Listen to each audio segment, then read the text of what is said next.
प्यारे साथियों नमस्कार, स्वागत है आपका आपके अपने बनाए हुए परिवार विद्याकुल परिवार में। प्यारे बच्चों, आप सभी को डेरिवेशंस में बहुत सारी प्रॉब्लम होती है क्योंकि डेरिवेशन आप सभी का लॉन्ग और शॉर्ट दोनों में पूछ लेता है। तो इसलिए प्यारे बच्चे, आप सभी साथियों के लिए मैंने चैप्टर 1 का कंप्लीट डेरिवेशन, विद्युत आवेश तथा क्षेत्र के कंप्लीट डेरिवेशन को एक वीडियो में समेट दिया है। आपको अगर चैप्टर 1 के सारे डेरिवेशन चाहिए, चूंकि आप सभी ये बात बहुत अच्छे से जानते हैं कि आपके बिहार बोर्ड में हर साल प्यारे बच्चे चैप्टर 1 से एक ना एक डेरिवेशन जरूर पूछता है। ये सत्य है, ये लिखित सत्य है प्यारे बच्चे। हर साल आपके बिहार बोर्ड परीक्षा में पहले चैप्टर से डेरिवेशन जरूर पूछता है। तो आप सभी को क्या करना है, आज की वीडियो को लास्ट तक देखना है, आज की क्लास को लास्ट तक देखना है।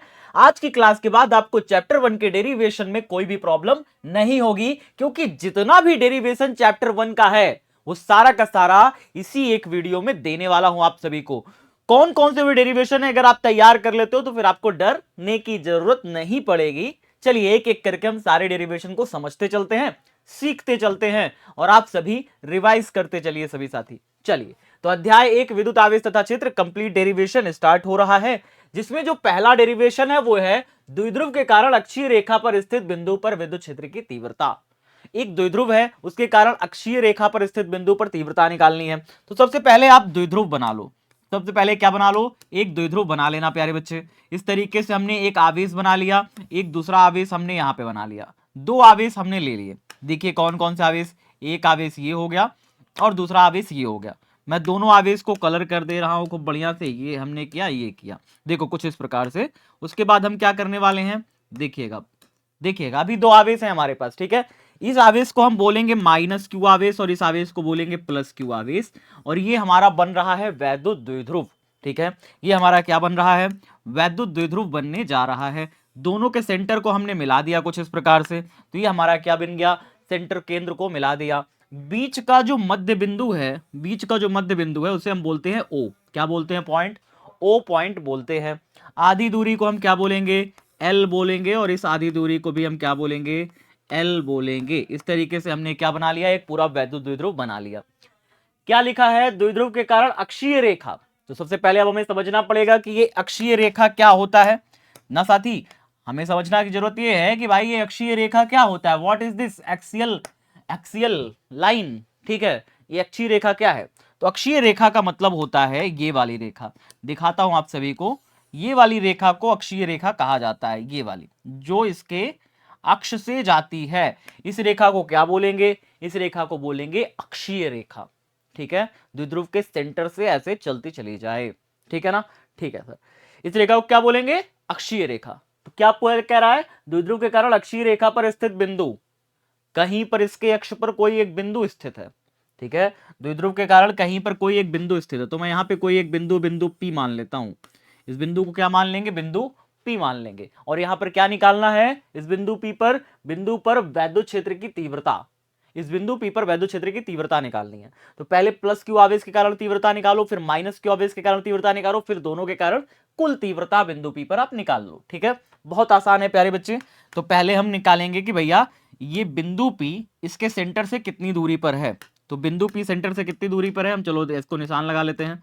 बिंदु पी जो होता है वो सेंटर से वो आर दूरी पर है। कितनी दूरी पर है बाबू, आर दूरी पर है, ठीक है। प्लस क्यू आवेश के कारण यहां पर तीव्रता निकालोगे तो उसकी दिशा आएगी बाहर की तरफ, उसकी डायरेक्शन क्या होगी, बाहर की तरफ। ये आपको समझना है, प्लस क्यू आवेश के कारण तीव्रता क्या होगी, बाहर की तरफ होगी। उसको आप क्या बोलो, उसको आप बोल दो लेट्स से कि हमने E1 बोल दिया ऐसे करके। माइनस क्यू आवेश के कारण जो बिंदु पी पर तीव्रता आएगी वो भीतर की तरफ होगी। माइनस क्यू आवेश के कारण बिंदु पी पर तीव्रता भीतर की तरफ होगी, तो इसकी जो डायरेक्शन होगी, इसकी जो दिशा होगी वो भीतर की तरफ होगी, ऐसे करके भीतर की तरफ होगी, ठीक है ना, भीतर की तरफ होगी। इसको क्या बोलोगे आप, इसको बोलोगे E2 वेक्टर। क्या बोलोगे, E2 वेक्टर। अब देखो आपको कैसे सेंटेंस बनाना है, कैसे क्या करना है वो भी मैं आपको बना करके सिखा देता हूं, ठीक है। क्या लिखोगे, लिखोगे माना, माना एक वैद्युत द्विध्रुव, एक वैद्युत द्विध्रुव, ठीक है। सभी साथी कॉपी में साथ साथ लिखते चले। माना एक वैद्युत द्विध्रुव किससे मिलकर बना है बताओ, माइनस क्यू व प्लस क्यू आवेश से मिलकर के बना है, ठीक है। वैद्युत द्विध्रुव माइनस क्यू व प्लस क्यू आवेश से आवेश से मिलकर बना है, आवेश से मिलकर बना है, मिलकर बना है, कॉमा आगे क्या होगा, आगे क्या होगा बताओ, मिलकर बना है कॉमा, या खड़ी पाई लगा दो, खड़ी पाई लगा दो, ठीक है। द्विध्रुव के केंद्र O से r दूरी पर द्विध्रुव के अक्ष पर स्थित बिंदु P पर वैद्युत क्षेत्र की तीव्रता की गणना। ठीक है, क्या लिखोगे, द्विध्रुव के केंद्र O से, द्विध्रुव के केंद्र O से, केंद्र O से, केंद्र कहां पे है, द्विध्रुव का सेंटर कहां पे है, यहां पे है भाई, केंद्र O से r दूरी पर, r दूरी पर, r दूरी पर द्विध्रुव की अक्ष पर या r दूरी पर अक्षीय रेखा पर स्थित बिंदु, ऐसे लिखो, r दूरी पर अक्षीय रेखा पर स्थित बिंदु, अक्षीय रेखा पर स्थित बिंदु, अक्षीय रेखा पर स्थित बिंदु, अक्षीय रेखा पर स्थित बिंदु P पर, अक्षीय रेखा पर स्थित बिंदु, बिंदु P पर क्या निकालना है, बिंदु P पर वैद्युत क्षेत्र की तीव्रता हेतु, वैद्युत क्षेत्र की तीव्रता हेतु। देखो आप कैसे कर रहे हो, कैसे क्या चीजें कर रहे हो, तो आपको समझते चलना है। तीव्रता हेतु, ठीक है, कॉमा ऐसे लगा दो, हेतु तीव्रता की गणना, तीव्रता की गणना हेतु, तीव्रता की गणना, गणना माने कैलकुलेशन करना है, मुझे कैलकुलेट करना है, गणना हेतु कॉमा लगा के यहीं पे छोड़ देना, इतना करना है आपको, इतना लिखना होता है। कभी भी कोई भी डेरिवेशन करो, ये नहीं कि डायरेक्ट डेरिवेशन पे ही कूद गए, अगर डेरिवेशन पे कूद गए तो नंबर आपका एग्जामिनर बहुत काट लेगा। कहीं कहीं जगह पर आपको एग्जामिनर जब कॉपी चेक करेगा ना, तो कहेगा यार इसको तो डेरिवेशन करना आता है लेकिन बनाना नहीं आता है। तो डेरिवेशन बनाना और डेरिवेशन बना के करना ये एक कला है, इस कला को आपको समझना पड़ेगा, ठीक है। इस कला में आपको पारंगत होना पड़ेगा और ये धीरे धीरे आ जाती है, डेवलप हो जाएगी, सीख लोगे आप, बहुत कठिन नहीं है, ठीक है। तो आपको क्या क्या चीजें माननी है, क्या क्या चीजें कैसे आपको स्टार्ट करना है, एक स्टार्ट लेना बहुत आसान, बहुत डिफिकल्ट है। डेरिवेशन तो कोई भी बच्चा कर लेगा, याद कर लेगा, रट लेगा तो डेरिवेशन कर लेगा, लेकिन बना के समझ के चीजों को करते हुए इसलिए प्रैक्टिस करोगे तब आएगी, ठीक है। तो प्रैक्टिस बहुत ज्यादा करनी है आपको और धीरे धीरे प्रैक्टिस करते करते आप उसमें पारंगत हो जाओगे, विश्वास है। अब देखो फिर प्लस क्यू आवेश के कारण तीव्रता निकालो, प्लस क्यू आवेश के कारण तीव्रता,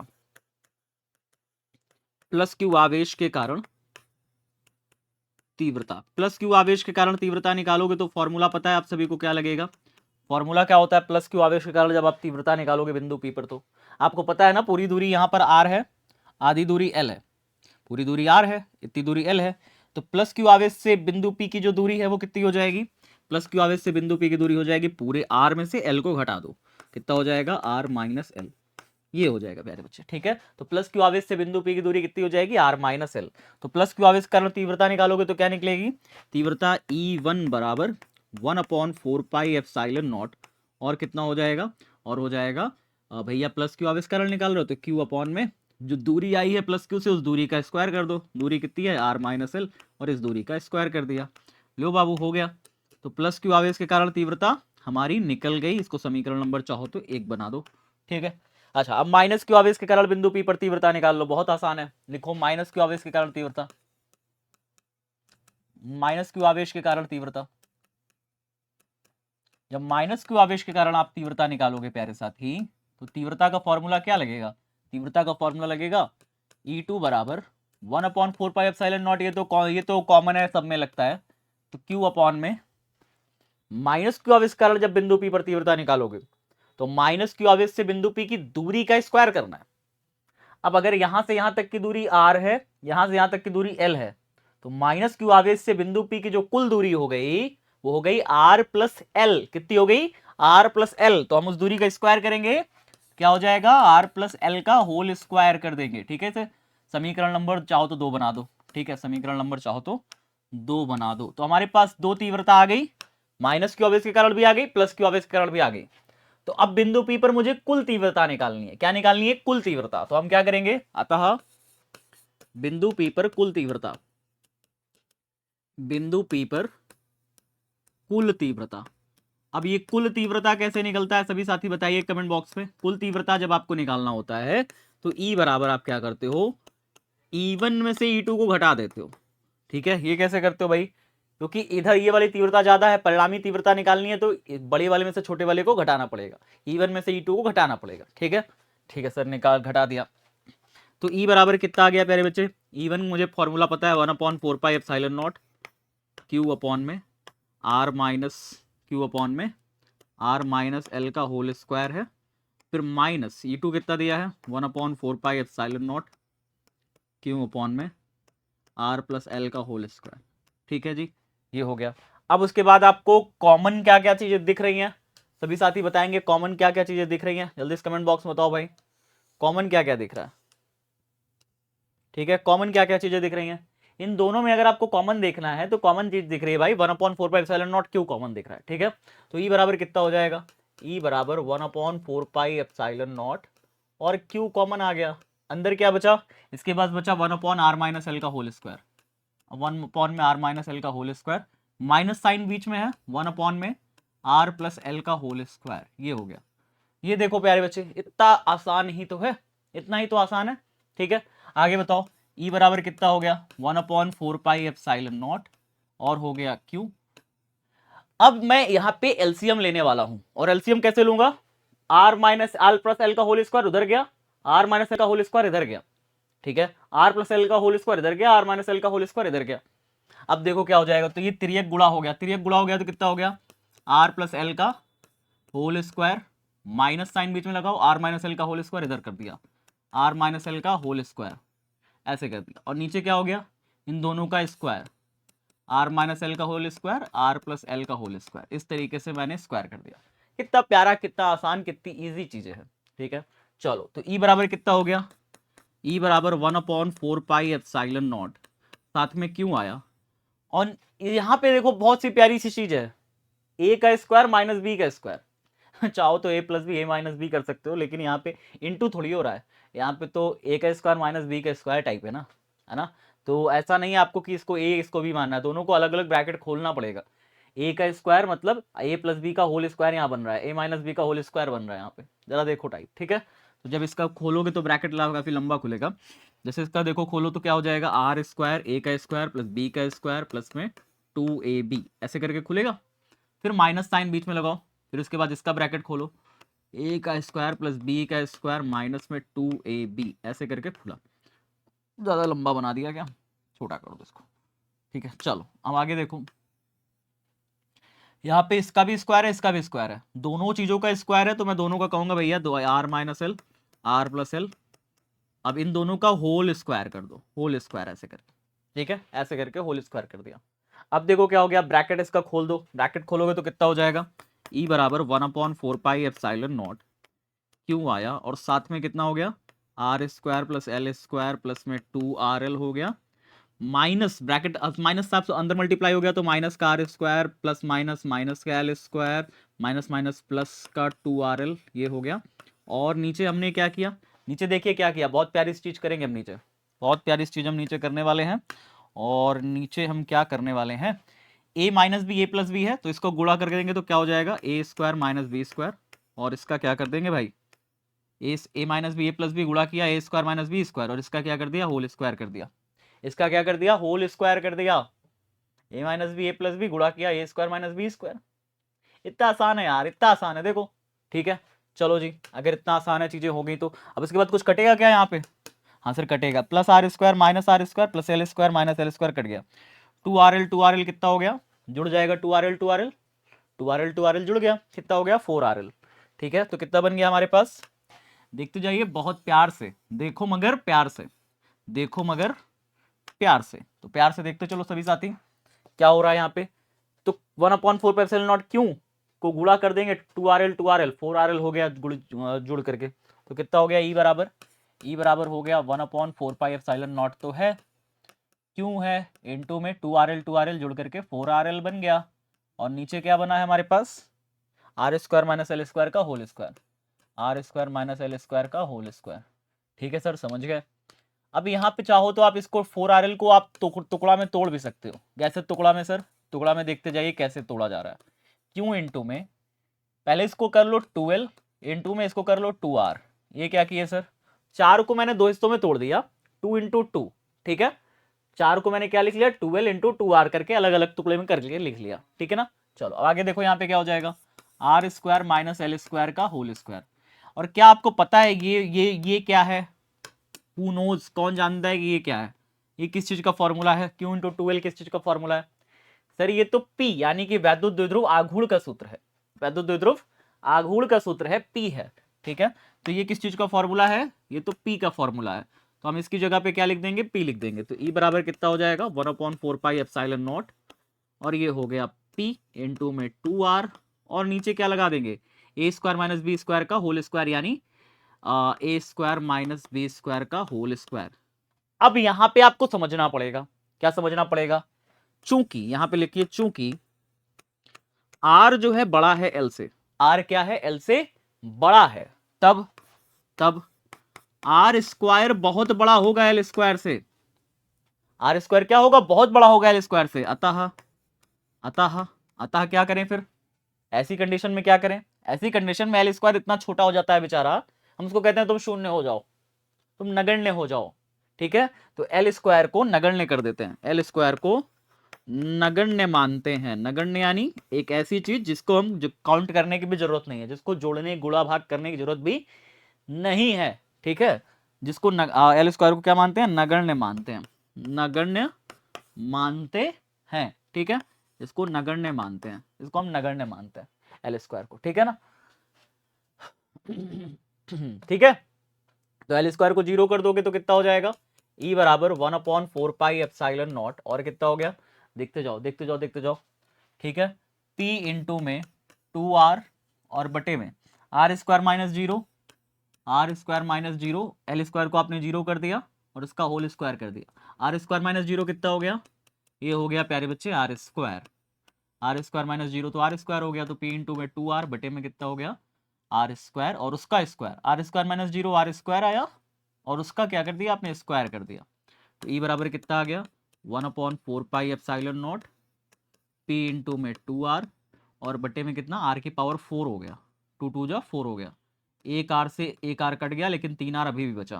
तो E बराबर कितना आ गया? फाइनली अंततः हमारे पास फॉर्मूला आ चुका है 2P अपॉन में नीचे R क्यूब। ये अंततः हमारे पास एक फॉर्मूला आ चुका है। ठीक है, हमारे पास एक फॉर्मूला आ गया। अगला फॉर्मूला देखते हैं, अगला डेरिवेशन देखते हैं। द्विध्रुव के कारण निरक्षीय रेखा पर स्थित, अगर निरक्षीय रेखा पर स्थित बिंदु P पर तीव्रता की बात करी जाए, किसकी? निरक्षीय रेखा पर। तो निरक्षीय रेखा क्या होता है, पहले इसके बारे में समझ लेते हैं। पहले विद्युत द्विध्रुव का निरक्षीय बिंदु क्या है? ठीक है, तो निरक्षीय बिंदु अगर समझना है प्यारे साथी, तो हम आपको ऐसे समझा सकते हैं। देखिए, एक हमारे पास एक वैद्युत द्विध्रुव है, ये हमारे पास क्या है? एक वैद्युत द्विध्रुव। ठीक है, ये हमारा वैद्युत द्विध्रुव बनके तैयार है। ठीक है, हमारा वैद्युत द्विध्रुव बनके तैयार है। ठीक है, हमने इसके अंदर आवेश रख लिया।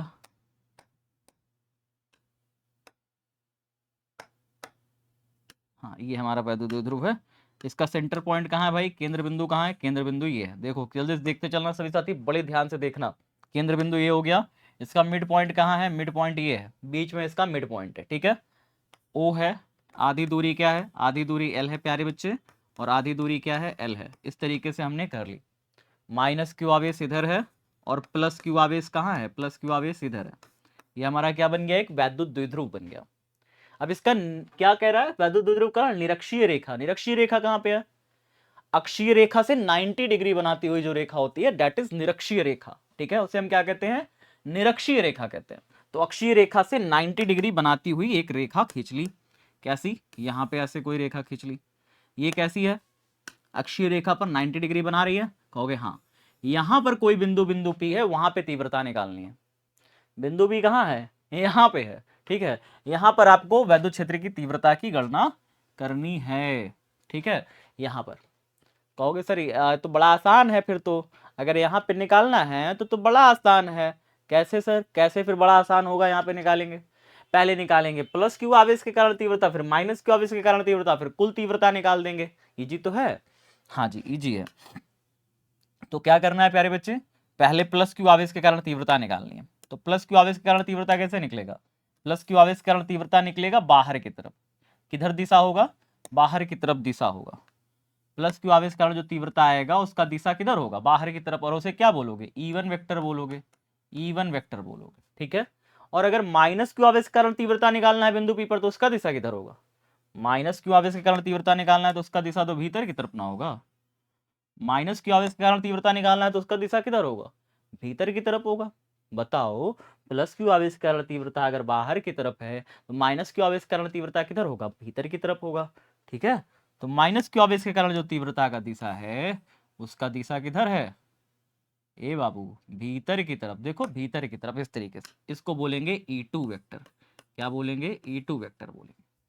तो E1 वेक्टर ऊपर की तरफ, प्लस क्यू आवेश के कारण तीव्रता बाहर की तरफ, माइनस क्यू आवेश के कारण तीव्रता भीतर की तरफ। इतनी बातें समझ में आई? यहाँ पर कोण कितना बनेगा? यहाँ पर कोण बनेगा थीटा, यहाँ पर कोण बनेगा थीटा, और यहाँ पे ये वाला जो रेखा है, ये वाली दूरी है R। कितनी दूरी है? R दूरी है।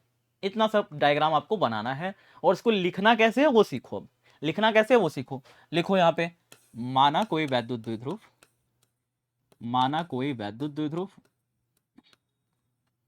वैद्युत द्विध्रुव, माना कोई वैद्युत द्विध्रुव प्लस क्यू आवेश और माइनस क्यू आवेश से मिलकर बना है, प्लस क्यू व माइनस क्यू आवेश से,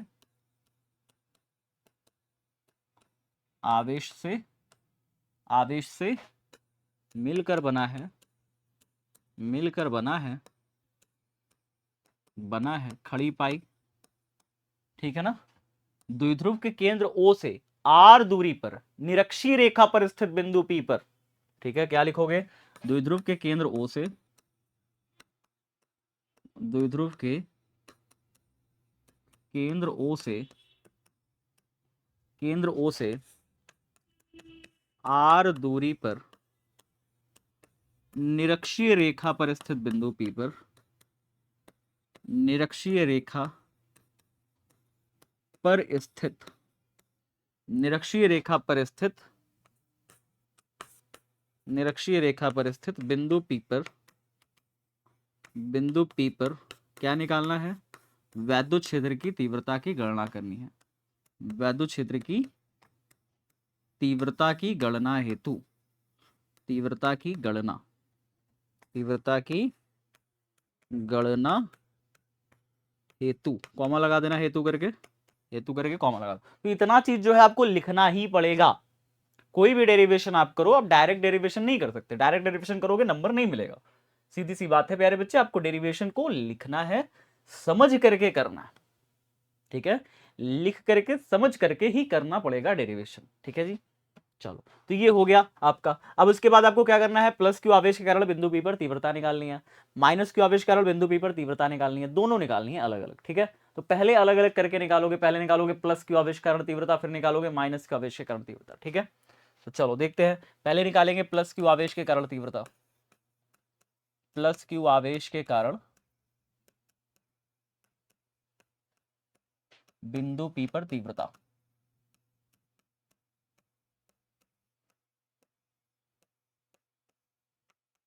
प्लस क्यू आवेश के कारण बिंदु P पर तीव्रता कितनी हो जाएगी प्यारे बच्चे? बताओ। E1 बराबर, E1 निकालोगे, E1 बराबर कितना हो जाएगा? E1 बराबर हो जाएगा 1/4 पाई एप्सिलॉन नॉट। ठीक है, और क्या हो जाएगा? E1 बराबर कितना हो जाएगा? प्लस क्यू आवेश के कारण बिंदु P पर तीव्रता 1/4 पाई एप्सिलॉन नॉट, और Q, और Q आवेश से बिंदु P की दूरी, उस दूरी का स्क्वायर। Q आवेश से बिंदु P की दूरी कितनी है? Q आवेश से बिंदु P की दूरी कितनी है? कहोगे सर लंब इसका R है, आधार इसका L है, पाइथागोरस प्रमेय लगा देंगे तो ये दूरी मिल जाएगी। पाइथागोरस प्रमेय लगा देंगे तो ये दूरी हमें क्या होगी? मिल जाएगी। मैं सोच रहा हूँ इस डायग्राम को थोड़ा सा मैं इधर शिफ्ट कर दूं ताकि आपको थोड़ा सा साफ दिखे, है ना? अब सही है। देखो, प्लस क्यू आवेश से बिंदु P की दूरी कितनी है?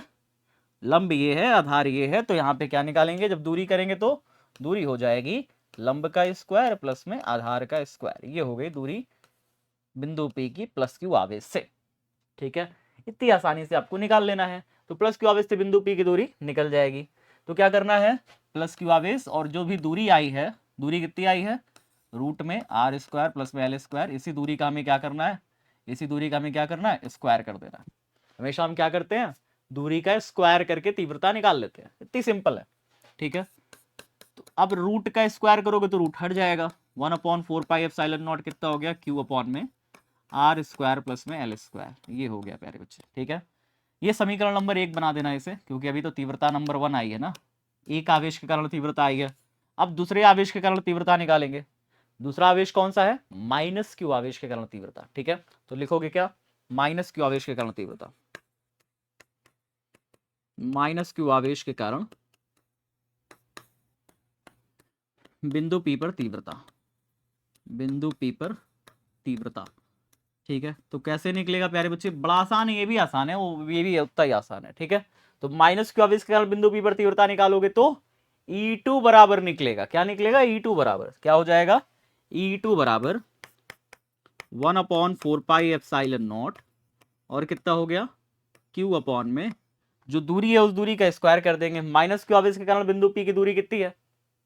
ये दूरी कितनी है? कहोगे सर ये दूरी हमको पता तो है, कितनी दूरी है? यहां से लेके यहां तक का, यहां से लेकर के यहां तक का पूरा तो पूरा जो दूरी है वो रूट में लंब का स्क्वायर प्लस आधार का स्क्वायर, लंब का स्क्वायर प्लस आधार का स्क्वायर, लंब आर है, आधार कितना है? एल है, तो R square plus L square, ये भी ना उतना ही है, ये भी दूरी उतना ही ना है? बताओ। हाँ सर, ये भी दूरी तो उतना ही है। ठीक है, तो यहाँ पे क्या लिखोगे प्यारे बच्चे? ये भी यहाँ पे वही दूरी रूट में R square plus L square, और इस दूरी को हम क्या कर देंगे? स्क्वायर कर देंगे। ठीक है ना, बात समझ में आ गई? अब रूट का स्क्वायर करोगे तो रूट क्या हो जाएगा? हट जाएगा। तो E2 बराबर कितना हो गया? 1/4πε0 क्यू अपॉन में रूट का स्क्वायर किया, रूट हट गया, आर स्क्वायर प्लस में एल स्क्वायर। ये हो गया हमारे पास समीकरण नंबर 2। क्या हो गया? समीकरण नंबर 2 हमारे पास मिल चुका है। समीकरण नंबर 2 हमारे पास मिल चुका है। सभी साथी बताएं, सभी साथी बताएं, सभी साथी बताएं जल्दी से।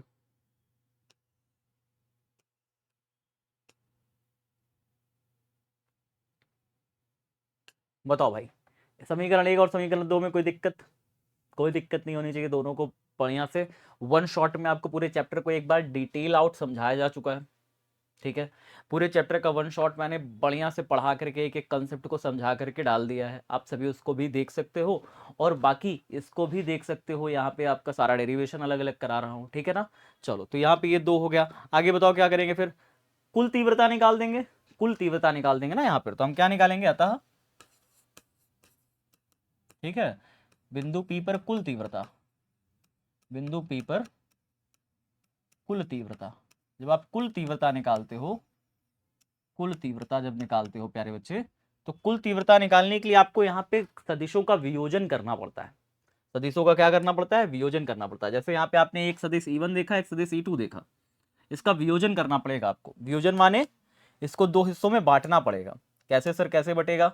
बताता हूं कैसे बटेगा प्यारे बच्चे, बहुत आसान है बांटना। एक लाइन आप ऐसे खींचोगे बीच से, देखना, एक लाइन ऐसे बीच से खींचोगे और एक लाइन ऐसे खींचोगे, ऐसे तिरछी बिल्कुल ऐसे खींचोगे, ऐसे करके। तो 2 रेखाएं आपको खींचनी है, एक इस प्रकार से और एक इस प्रकार से। ठीक है जी, एकदम आसान है। ठीक है, अब E1 का यहाँ पे देखो एंगल जो बन रहा है, यहाँ पे थीटा एंगल ना बन रहा है, तो यहाँ पे भी थीटा ही बनेगा। ठीक है, यहाँ पे थीटा बन रहा है प्यारे बच्चे, तो यहाँ पे भी थीटा ही बनेगा, इस तरीके से देखो। ठीक है, बात समझ में आ गई? एकदम आसान है। तो E1 का इधर वाला जो घटक होगा और इधर वाला जो घटक है, ये दो घटक में E1 को तोड़ना है, एक इधर और एक इधर। E1 को 2 हिस्सों में तोड़ना है। तो E1 को अगर आप 2 हिस्सों में तोड़ना चाहते हो प्यारे बच्चे, तो इधर जो टूटेगा वो टूटेगा E1 cos थीटा, और इधर जो टूटेगा वो टूटेगा E1 sin थीटा। क्या टूटेगा? E1 sin theta. तो E1 का जो इधर घटक टूटेगा वो टूटेगा E1 cos थीटा, और E1 का जो इधर घटक टूटेगा वो टूटेगा E1 sin थीटा। ठीक है सर, समझ गए? इसी प्रकार से जो E2 है हमारा, जो ये E2 है, ये E2 जब 2 हिस्सों में टूटेगा, E2 जब 2 हिस्सों में टूटेगा, तो E2 देखिए कैसे 2 हिस्सों में टूटेगा। E2 देखिए कैसे 2 हिस्सों में टूटेगा। E2 जब 2 हिस्सों में टूटेगा तो एक E2 का इस दिशा में घटक टूटेगा और एक E2 का इस दिशा में घटक टूटेगा। E2 का भी तो 2 हिस्सों में घटक टूटेगा ना, E2 भी एक इधर टूटेगा एक इधर टूटेगा। ठीक है, तो E2 का जब इधर टूटेगा ना घटक, तो वो होगा E2 cos थीटा, और E2 का जो इधर घटक टूटेगा वो टूटेगा E2 sin theta, E2 sin theta, E2 sin theta, E2 sin theta. ठीक है, एक E1 sin थीटा ऊपर की तरफ और E2 sin थीटा नीचे की तरफ, E1 sin थीटा ऊपर की तरफ और E2 sin थीटा नीचे की तरफ। ये ध्यान से देखिए, ये ध्यान से देखिए आप सभी। ठीक है, तो आपको क्या करना है भैया, यहां पे देखिए इवन साइन थीटा ऊपर है, ई टू साइन थीटा नीचे है, ये दोनों क्या हो जाएंगे, एक दूसरे को कैंसिल कर देंगे। और इवन कॉस थीटा इस दिशा में, ई टू कॉस थीटा इस दिशा में, ये दोनों इस दिशा में है, तो ये दोनों घटक आपस में जुड़ जाएंगे। ठीक है, मेरी बात फिर से सुनिए, इवन साइन थीटा और ई टू साइन थीटा विपरीत दिशा में है, ये दोनों कैंसिल हो जाएंगे, निरस्त हो जाएंगे। जबकि ई टू साइन थीटा और इवन साइन थीटा क्या हो जाएंगे, sorry cos theta, even cos theta और ई टू कॉस थीटा एक ही दिशा में है, तो दोनों आपस में जुड़ जाएंगे। तो कैसे करना है इसको समझने का प्रयास करिए प्यारे बच्चे। हमने क्या किया, ई1 और ई2 के दोनों के घटक तोड़ दिए। अब यहां पे लिखिए, अतः बिंदु P पर कुल तीव्रता हेतु E1 व E2 के, E1 वेक्टर व E2 वेक्टर के को उनके घटकों में वियोजित कर देते हैं। उनके घटकों में क्या कर देते हैं, वियोजित कर देते हैं। वियोजित यानी टुकड़ा में तोड़ देते हैं, वियोजित कर देते हैं, वियोजित कर देते हैं। ठीक है, खड़ी पाई, इतनी बातें समझ में आया। उनको उनके घटकों में तोड़ दिया E1 और E2 को। तो क्या लिखोगे, लिखो E1 साइन थीटा और E2 साइन थीटा विपरीत दिशा में होने के कारण एक दूसरे को निरस्त कर देंगे। ठीक है, क्या लिखोगे, E1 साइन थीटा व E2 साइन थीटा विपरीत दिशा के कारण निरस्त कर देंगे, आपस में निरस्त कर देते हैं। विपरीत दिशा के कारण विपरीत दिशा के कारण आपस में निरस्त कर देते हैं। आपस में क्या हो जाते हैं, निरस्त हो जाते हैं, निरस्त हो जाते हैं, निरस्त हो जाते हैं, निरस्त हो जाते हैं। ठीक है, E1 साइन थीटा और E2 साइन थीटा क्या है, विपरीत दिशा के कारण आपस में निरस्त हो जाते हैं। बचा कौन प्यारे बच्चे, बचा हमारे पास E1 cos थीटा और E2 cos थीटा। चूंकि सेम डायरेक्शन में है, ये दोनों आपस में जुड़ जाएंगे। तो क्या लिखेंगे, अतः या इस प्रकार E1 cos थीटा व E2 cos थीटा समान दिशा में होने के कारण, समान दिशा में होने के कारण आपस में जुड़ जाते हैं। क्या हो जाएंगे, आपस में जुड़ जाते हैं, ये दोनों आपस में जुड़ जाएंगे। बात समझे, ये दोनों आपस में क्या हो जाएंगे, जुड़ जाएंगे प्यारे बच्चे। तो इन दोनों को हम आपस में क्या कर देंगे, जोड़ देंगे। ठीक है, तो अगर हम कुल तीव्रता निकालने बैठे हैं कि भाई चलो अब हम कुल तीव्रता निकालें, इस प्रकार, या फिर लिख दो अतः लगा दो, अतः E बराबर क्या हो गया भैया, जो परिणामी तीव्रता आएगा ना वो क्या हो जाएगा, इन्हीं दोनों के कारण है, यही दोनों आपस में जुड़ जाते हैं। तो क्या हो जाएगा, E1 cos थीटा प्लस में E2 cos थीटा, क्योंकि इनका दिशा सेम है तो दोनों आपस में जुड़ जाएंगे। और हमारा E1 sin थीटा और E2 sin थीटा एक दूसरे को विपरीत दिशा में होने के कारण कैंसिल आउट कर देंगे, निरस्त कर देंगे। ठीक है, चलो भाई, अब दोनों को जोड़ेंगे तो कितना हो जाएगा, E बराबर कितना हो गया, यहां पे देखिए इन दोनों में अगर मैं cos थीटा कॉमन ले लूं तो क्या बनेगा, E1 प्लस E2 बनेगा। हाँ बोलिए, तो हम E1 प्लस E2 बना और हमने cos थीटा को क्या कर दिया, कॉमन ले लिया। ठीक है, चलिए आगे बताइए। तो E बराबर, E1 का वैल्यू आपने निकाला है ऑलरेडी, ये रखा हुआ है, E2 का वैल्यू ये रखा हुआ है, दोनों को हम उठा करके क्या करेंगे, जोड़ देंगे। तो दोनों को जोड़ देंगे प्यारे बच्चे, क्या हो जाएगा, 1/4 पाई एप्सिलॉन नॉट, और कितना आया, Q अपॉन में R स्क्वायर प्लस में L स्क्वायर। ठीक है, प्लस लगाया 1/4 पाई एप्सिलॉन नॉट Q अपॉन में R स्क्वायर प्लस में L स्क्वायर। ठीक है, ये हमने कर लिया। E1 और E2 को हमने जोड़ दिया, और साथ में हमारे पास cos थीटा भी है।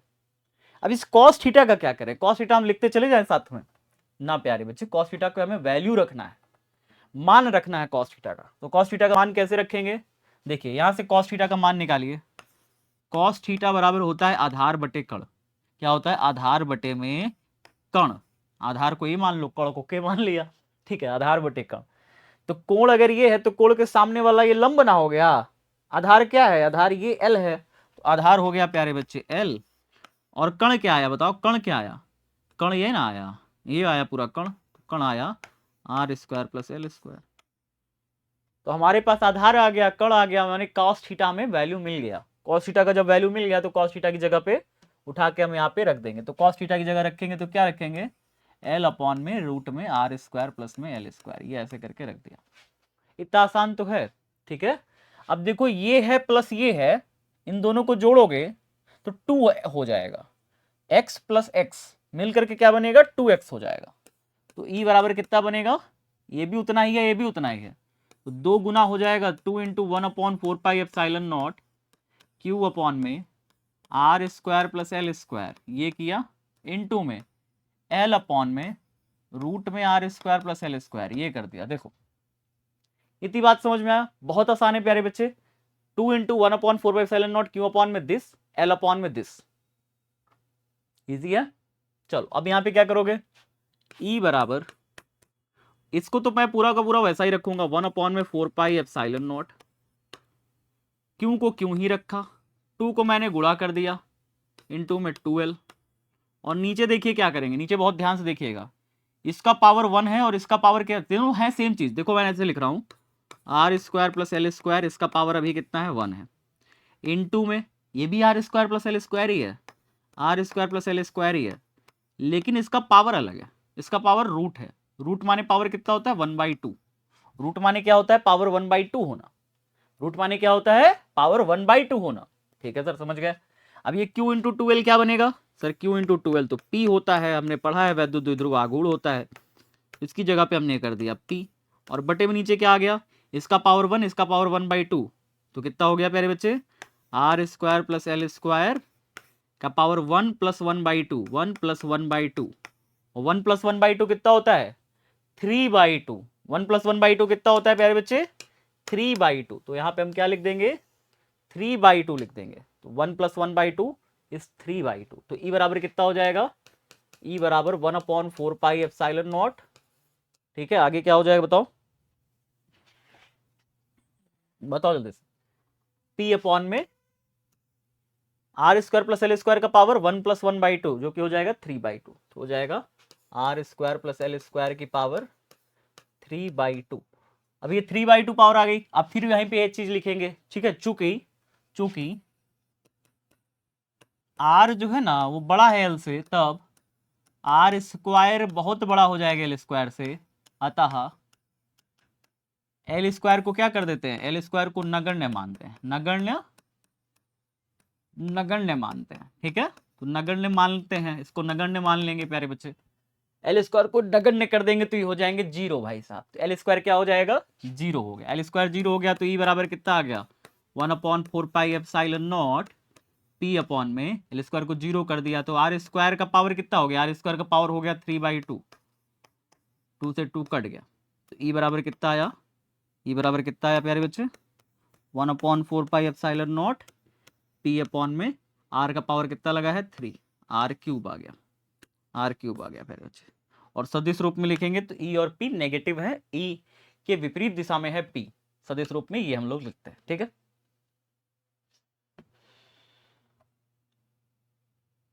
क्लियर है, आगे बढ़े, अगले डेरिवेशन पे आते हैं प्यारे बच्चे।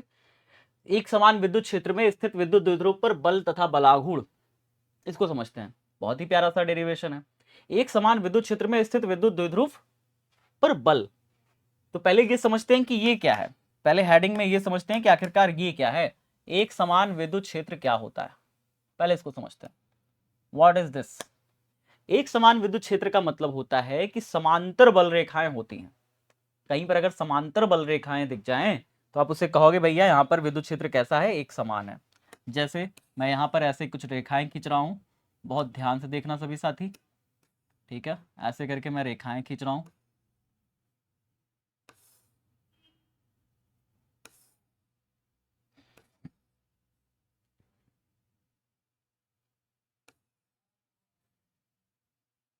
डन है, इतनी सारी रेखाएं हैं हमारे पास। ठीक है, तो एक समान विद्युत क्षेत्र में स्थित विद्युत द्विध्रुव, तो यहाँ पे मैं वैद्युत द्विध्रुव रखने जा रहा हूँ। पहले तो सारी देखो बल रेखाएं बाहर की तरफ है, बल रेखाएं अगर सब बाहर की तरफ है तो विद्युत क्षेत्र की तीव्रता की दिशा किधर है, विद्युत क्षेत्र की तीव्रता की दिशा किधर है, इस दिशा में, विद्युत क्षेत्र की तीव्रता किधर, इस दिशा में। ठीक है, तो वैद्युत क्षेत्र की तीव्रता इस दिशा में है, हमने सीख लिया, समझ लिया। ये बताओ इसमें वैद्युत द्विध्रुव अगर रख दें, इसमें क्या रख दें, वैद्युत द्विध्रुव रख दें, तो वैद्युत द्विध्रुव रखेंगे तो क्या हो जाएगा, देखो वैद्युत द्विध्रुव कैसा है, देखना वैद्युत द्विध्रुव कैसा है, ठीक है, वैद्युत द्विध्रुव देखना प्यारे बच्चे,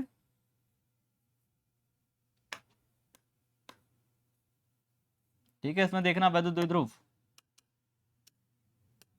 पहले हम इसको कलर कर दें, वैद्युत द्विध्रुव बना रहे हैं, बढ़िया से बनाए हैं, बढ़िया से बनाते हैं ना, ठीक है, तो हम इसको बढ़िया से बनाते हैं वैद्युत द्विध्रुव को। ये देखो हम एक वैद्युत द्विध्रुव बना रहे हैं तगड़ा सा, ठीक है, तो यहाँ पे माइनस क्यू आवेश लिख लिया, प्लस क्यू आवेश लिख लिया, बीच में सेंटर पॉइंट हो गया ओ बिंदु, आधा दूरी को हम एल लिख लिया और आधा दूरी को हमने एल लिख लिया। इस तरीके से हमने एक क्या बना लिया, एक वैद्युत द्विध्रुव बना लिया।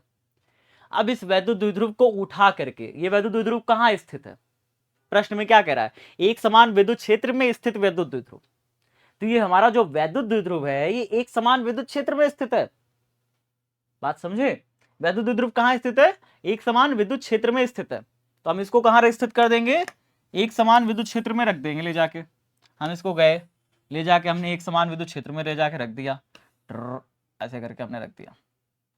देखो प्यारे बच्चे,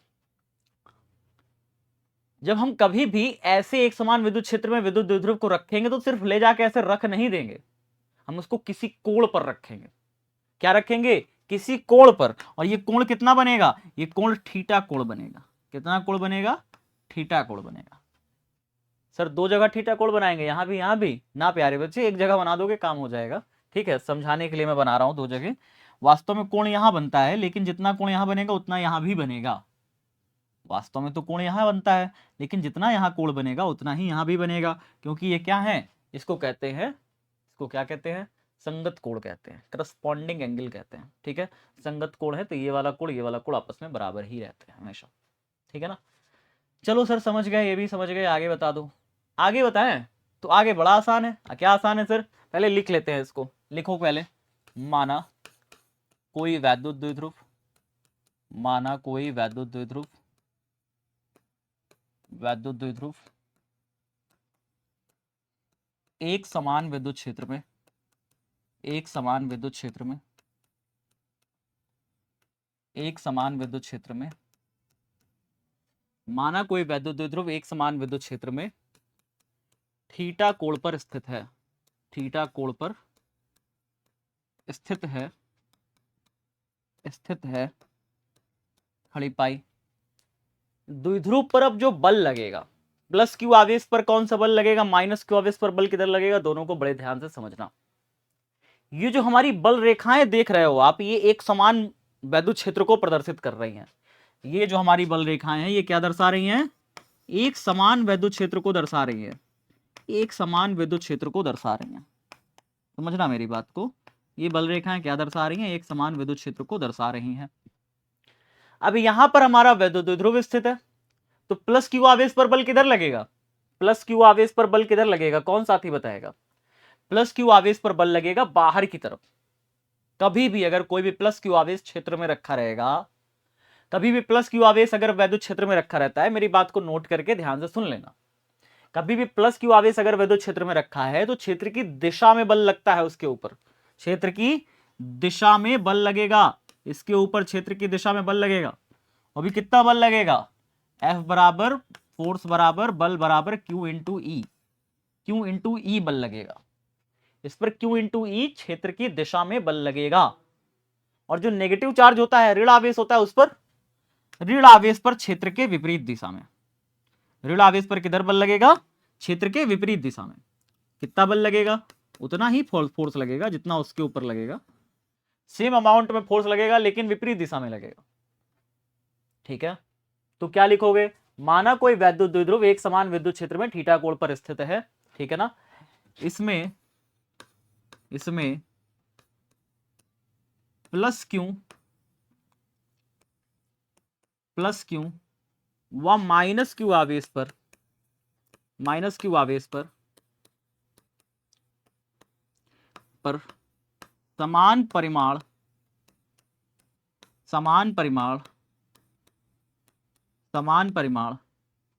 व विपरीत दिशा में, समान परिमाण व विपरीत दिशा में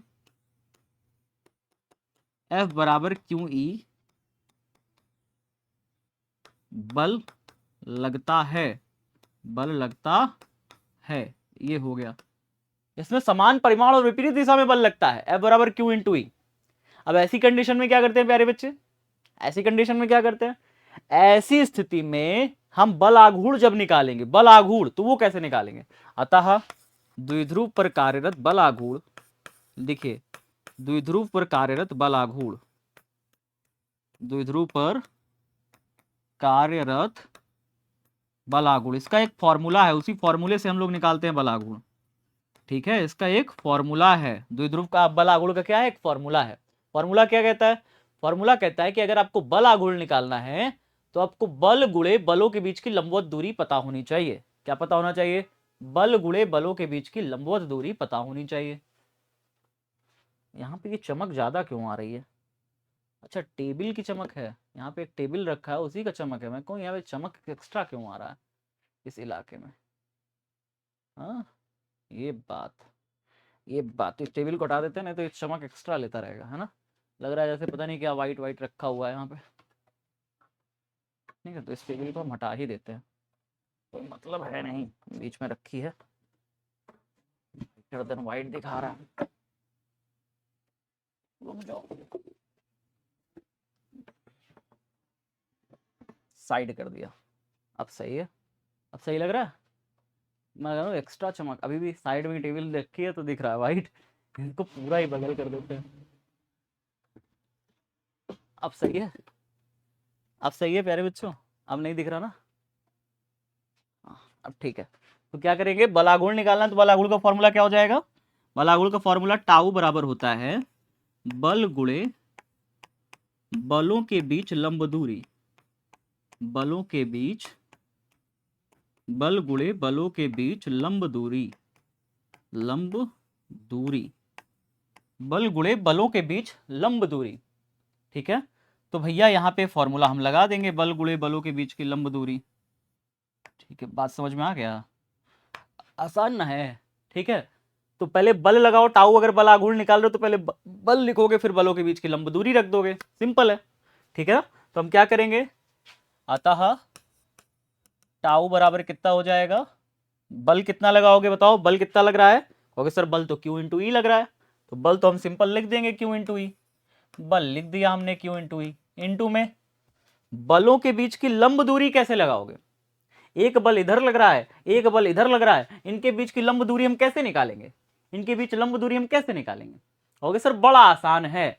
कैसे बड़ा आसान है, देखो बाबू, लंब दूरी निकालने का तरीका क्या है, यहां से पहले लंब डाल दो ऐसे करके, ये देखो हमने लंब डाल दिया, इस वाले बल से यहां पे सीधा लंब मारा, और इस वाला जो बल है, इस वाले बल को आगे बढ़ा दो, मतलब सॉरी पीछे बढ़ा दो, इस वाले बल को पीछे बढ़ा दो, पीछे बढ़ा दो, तो हमने इस वाले बल को क्या किया, पीछे बढ़ा दिया। देखो आपको कौन सी दूरी निकालनी है, इस वाले बल से लंब डाला और इस वाले बल को पीछे बढ़ा दिया, यही लंब दूरी है, यही चाहिए, यही लंब दूरी है, मुझे यही चाहिए, ये लंब दूरी चाहिए। ये लंब दूरी कैसे निकलेगी सर, साइन थीटा एंगल निकाल के निकल जाएगी। साइन थीटा बराबर क्या होता है बताओ, साइन थीटा बराबर होता है, कोण तो यहाँ थीटा बन ही ना रहा है, थीटा कोण बन रहा है, कोण के सामने वाली ये लंब हो गया, लंब हो गया बटे में, सॉरी लंब को एल से नहीं दिखाएंगे, कैपिटल एल से दिखा देते हैं, चलो ये लंब हो गया, और बटे में क्या होता है, साइन थीटा बराबर लंब बटे में कर्ण, तो कर्ण कितना है, इस त्रिभुज को अगर देखो, ये पूरा दूरी कितना है बताओ, यही ना है कर्ण, ये लंब हो गया, ये कर्ण हो गया, तो कर्ण कितना है, एल एल, कर्ण कितना है 2l, तो लंब बराबर कितना हो जाएगा, 2l भागे में उधर गया गुणा हो गया, 2l भागे में उधर गया गुणा हो गया, 2l साइन थीटा, कितना हो गया 2l साइन थीटा। l बराबर कितना आया प्यारे बच्चे, l बराबर कितना आया 2l साइन थीटा, यानी इसका जो लंब दूरी आया वो कितना आया, लंब दूरी आया प्यारे बच्चे 2l साइन थीटा, लंब दूरी कितना आया 2l साइन थीटा। तो यहाँ पे हम लोग क्या कर लेंगे, बल गुणे बलों के बीच की लंब दूरी, बलों के बीच लंब दूरी, बल गुणे बलों के बीच लंब दूरी, टाउ बराबर होता है, तो बल तो आपने लिख लिया क्यू इंटू ई, बलों के बीच की लंब दूरी कितनी आई 2l साइन थीटा, अब इसमें मैं आगे पीछे करने जा रहा हूं, क्यू टाउ बराबर ई को मैं साइड कर दूंगा, क्यू के साथ 12 लिख लूंगा, क्यू इंटू में 12, क्योंकि गुणा में है सारा कुछ तो हम आगे पीछे करके लिख सकते हैं। ई को हम पीछे लिख लेंगे, ई साइन थीटा ऐसे करके, ठीक है ऐसे कर दो। अब क्यू इंटू 12 क्या होता है आप बताओ सर? क्यू इंटू 12 तो पी होता है, यानी वैद्युत द्विध्रुव आघूर्ण होता है। क्या होता है? पी होता है। तो क्यू इंटू 12 पी हो गया, पी इंटू में ई साइन थीटा, कुछ ऐसा करके आ गया टाउ बराबर। तो ये है अदिश रूप प्यारे बच्चे, ये क्या है? अदिश रूप है। अब अगर मैं इसका सदिश रूप लिखूं तो वो देखो सदिश रूप कैसा हो जाएगा। सदिश रूप देखिए, तो सदिश रूप अगर आप निकालो इसका सदिश रूप, तो सदिश रूप पता है कैसा होगा? बड़ा आसान है सदिश रूप निकालना। कैसे सर? सदिश रूप इसका जो निकलता है वो निकलता है टाउ वेक्टर बराबर पी वेक्टर क्रॉस में ई वेक्टर, ऐसे करके निकलता है।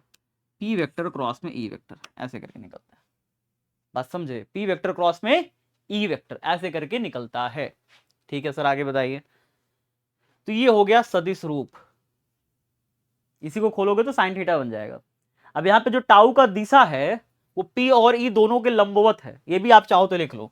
यहां टाउ का दिशा, टाउ की दिशा यानी बलागुण की जो दिशा है पी वेक्टर व ई वेक्टर, ई वेक्टर दोनों के लंब है, दोनों के लंब होती है, होती है। मतलब आप ऐसे कह सकते हैं कि टाउ की जो दिशा है पी और ई के दोनों के क्या है? लंब है। तो हम यहाँ पे इसकी दिशा दिखाने के लिए हम ऐसे बनाते हैं, भैया ये पी हो गया, ये ई हो गया, देखना ये पी हो गया, ये ई हो गया, दो मैं बना रहा हूँ, एक पी एक ई, ठीक है। एक हमने बना लिया पी वेक्टर और ये बना लिया ई वेक्टर। पी से ई की तरफ क्रॉस करोगे, पी को ई की तरफ क्रॉस करोगे तो मिलेगा टाउ की दिशा। क्या मिलेगा? टाउ की दिशा मिलेगी, जो कि आएगी, जो कि आएगी अगर तुम पी से ई की तरफ क्रॉस कर रहे हो तो टाउ की दिशा बोर्ड के बाहर आएगी। पी से ई की तरफ क्रॉस करोगे तो टाउ की दिशा बोर्ड के बाहर आएगी। अब बोर्ड के बाहर तो हम ये लाइन खींच नहीं सकते, तो हमने क्या दिखाया? ऊपर की तरफ हमने दिखा दिया, ठीक है। टाउ की दिशा किधर हो जाएगी? इस दिशा में। तो इस तरीके से हम चीजों को दिखाते हैं प्यारे साथी, ठीक है। ये हो गया हमारा तीसरा डेरिवेशन। अब हमारा आ रहा है चौथा डेरिवेशन, गॉस की प्रमेय का निगमन। गॉस की प्रमेय का निगमन प्यारे बच्चे क्या है? गॉस की प्रमेय, गॉस की प्रमेय कहती है कि किसी भी बंद पृष्ठ, किसी भी बंद काल्पनिक पृष्ठ से निकलने वाला जो कुल फ्लक्स होता है उस पृष्ठ से घिरे हुए आवेश का 1/ε0 गुना होता है ना। यही कहती है गॉस की प्रमेय। तो गॉस की प्रमेय कहती क्या है? मैं यहां पे लिख लेता हूं गॉस की प्रमेय से। गॉस की प्रमेय, गॉस की प्रमेय कहती है कि किसी भी बंद पृष्ठ, किसी भी काल्पनिक पृष्ठ से निकलने वाला जो कुल फ्लक्स है उस पृष्ठ से घिरे हुए आवेश का 1/ε0 गुना होता है। गॉस की प्रमेय अनुसार, गॉस की प्रमेय अनुसार जो फ्लक्स होगा फाई वो कितना होगा? घिरे हुए आवेश यानी इनक्लोज्ड चार्ज, घिरे हुए आवेश बटे में एप्सिलॉन नॉट, यही होता है। घिरे हुए आवेश का 1/ε0 गुना होता है, ये होता है मेरे बच्चे। गॉस की प्रमेय अनुसार ये है। अब इसका अगर मैं प्रूविंग करूं, इसकी प्रूविंग करूं प्यारे बच्चे, तो इसकी प्रूविंग बड़ी आसान है। प्रूविंग करनी है तो इसकी प्रूविंग बड़ी आसान है। आपको एक फॉर्मूला दूंगा, उसी फॉर्मूले से आपको सारी प्रूविंग करनी है, ठीक है। एक फॉर्मूला दूंगा, सारी जितनी भी गॉस की प्रमेय उसके अनुप्रयोग जितने भी हैं सारी प्रूविंग एक ही फॉर्मूले से होगी, ठीक है। फॉर्मूला क्या है? फॉर्मूला ये है, फाई बराबर, फाई हटाओ, फाई हटा दो, फॉर्मूला ए से लगाओ, बंद पृष्ठ का समाकलन E vector dot D A vector बराबर क्यू अपॉन में एप्सिलॉन नॉट। देखो जितने भी हमारे गॉस की प्रमेय के अनुप्रयोग हैं वो सारे के सारे इस फॉर्मूले से होने चाहिए, सारे के सारे इस फॉर्मूले से होने चाहिए। और गॉस की प्रमेय की प्रूविंग इस फॉर्मूले से नहीं करनी है। गॉस की प्रमेय की प्रूविंग तो क्यू अपॉन में एप्सिलॉन नॉट आ ही जाएगा ना अंत में, ठीक है। तो आपको गॉस की प्रमेय की प्रूविंग सिर्फ इतना इतना रखना है, बस इसका पार्ट, इसका इतना रखना है। तो फाई बराबर आपको क्या रखना है? बंद पृष्ठ का समाकलन E vector dot D A vector ऐसे रखना है। तो बंद पृष्ठ का समाकलन कर रहे हो तो पहले बंद पृष्ठ बना लो, इस तरीके से एक काल्पनिक पृष्ठ ऐसे बना लेनी है। आप सभी को देखना है इस तरीके से हमने क्या बना लेना है? काल्पनिक पृष्ठ। अब इसके अंदर क्या घेर देना है? एक प्लस क्यू चार्ज घेर देना है, प्लस क्यू चार्ज घेर देना है। अब प्लस क्यू चार्ज से क्या निकलती है, बल रेखाएं निकलती हैं, तो बल रेखा इधर भी जाएगी, बल रेखा इधर भी जाएगी, बल रेखा इधर भी जाएगी, बल रेखा इधर भी जाएगी, बल रेखा इधर भी जाएगी, बल रेखा इधर भी जाएगी, बल रेखा इधर भी जाएगी और बल रेखा इधर भी जाएगी। अब यहाँ पे क्या करना है, छोटा सा पृष्ठ को ये घेर लेना है, छोटा सा क्षेत्रफल घेर लेना है। छोटा सा क्षेत्रफल कहाँ पे घेरोगे प्यारे बच्चे, छोटा सा क्षेत्रफल कहाँ घेरोगे, यहाँ घेरोगे छोटा सा क्षेत्रफल। छोटा सा क्षेत्रफल आपने घेरा, हाँ जी। छोटे से क्षेत्रफल की दिशा किधर है, ये सूक्ष्म क्षेत्रफल है। सूक्ष्म क्षेत्रफल को आपको पता है डीए से प्रदर्शित करते हैं, तो इस डीए की डायरेक्शन किधर है, इस डीए की दिशा प्यारे बच्चे बाहर की तरफ है। इस डीए की दिशा किधर है, बाहर की तरफ है। छोटे से क्षेत्रफल की दिशा किधर है, तो छोटे से क्षेत्रफल की दिशा किधर है, बाहर की तरफ है। छोटे से क्षेत्रफल की दिशा डीए वेक्टर बाहर की तरफ है। और चूंकि बल रेखा भी तो बाहर निकल रही है, बल रेखा भी अगर आप ध्यान से देखो तो बाहर है ना, निकल रही है, तो विद्युत क्षेत्र की तीव्रता की दिशा किधर है, वो भी बाहर की तरफ है। ई और डीए के बीच में एंगल कितना बन रहा है, 0 डिग्री बन रहा है। और कॉस 0 का मान कितना होता है, 1 होता है। इतनी सारी चीजें पता है, तो आपको क्या करना चाहिए, बस पाई बराबर यहाँ पे E D A cos theta cos 0 1 आएगा, तो इसको आप ऐसे चाहो तो पूरा खोल सकते हो, E D A cos 0 degree ऐसे करके लिख सकते हो। कॉस 0 का मान आपको पता है 1 हो जाएगा, तो कितना हो जाएगा, पाई बराबर ई बाहर आ गया और समाकलन के अंदर बस फंसा रह गया डी ए, और cos 0 का मान हो गया 1। ई और डी ए दोनों एक ही दिशा में है, तो इनके बीच में एंगल कितना बना, cos 0 बना। ई बाहर आ गया समाकलन से, क्योंकि इसके पृष्ठ पर प्रत्येक बिंदु पर तीव्रता समान होगी, पृष्ठ के प्रत्येक बिंदु पर तीव्रता का मान सेम आएगा, इसलिए तीव्रता क्या हो जाएगी, चुपचाप से बाहर आ गई। डी ए अंदर फंसा रह गया, cos 0 की वैल्यू 1 हो गई। ठीक है, अब डी ए का अगर आप समाकलन करोगे, छोटे से क्षेत्रफल का अगर आप समाकलन कर देते हो तो पूरा क्षेत्रफल आ जाता है। छोटे से क्षेत्रफल का अगर आप समाकलन करोगे तो पूरा क्षेत्रफल आ जाएगा। और पूरा क्षेत्रफल कितना है प्यारे बच्चे, आपको पता होना चाहिए। पूरा क्षेत्रफल कितना है आपको पता होना चाहिए, बताइए पूरा क्षेत्रफल कितना है, पूरा क्षेत्रफल कितना है आपको पता होना चाहिए। इस पूरे पृष्ठ का जो क्षेत्रफल है वो है फाई बराबर ई इंटू में डीए का अगर आप समाकलन करोगे, छोटे से क्षेत्रफल का समाकलन करोगे तो पूरे पृष्ठ का क्षेत्रफल आएगा, और पूरे पृष्ठ का क्षेत्रफल होता है 4 पाई आर स्क्वायर। पाई बराबर, अब वैद्युत क्षेत्र की तीव्रता का फॉर्मूला, प्लस क्यू आवेश के कारण इस बिंदु पी पर तीव्रता, प्लस क्यू आवेश के कारण यहां पर तीव्रता, अगर मैं इसकी दूरी को आर बोल दूं तब, प्लस क्यू आवेश के कारण आर दूरी पर यहां पर तीव्रता कैसे निकालोगे, सर फॉर्मूला में पता हुआ है, फॉर्मूला सबको पता है, प्लस क्यू आवेश के कारण तीव्रता 1/4 पाई एप्सिलॉन नॉट क्यू अपॉन में आर स्क्वायर, और साथ में 4 पाई आर स्क्वायर तो है ही है, तो ऐसे रख दो। कुछ कटेगा, कहोगे हाँ सर कट जाएगा, 4 से 4 कट गया, पाई से पाई कट गया, आर स्क्वायर से आर स्क्वायर कट गया, पाई बराबर क्या बचा, ऊपर बचा क्यों और नीचे बचा एप्सिलॉन नॉट। लो भैया, हेंस प्रूव्ड, ये क्या हो गया, हेंस प्रूव्ड। लो बाबू प्रूव हो गया, इति सिद्धम हो गया, इसका क्या हो गया, इति सिद्धम हो गया। तो इस तरीके से आप क्या कर सकते हो, पूरा का पूरा प्रूफ कर सकते हो।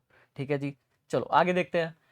अनंत रेखीय आवेश के कारण विद्युत क्षेत्र की गणना, विद्युत क्षेत्र की तीव्रता की गणना। अनंत रेखीय आवेश है, इसका क्या मतलब हुआ, रेखीय आवेश वितरण है, पूरी अनंत लंबाई के एक चालक ले लो, अनंत लंबाई का एक चालक ले लिया।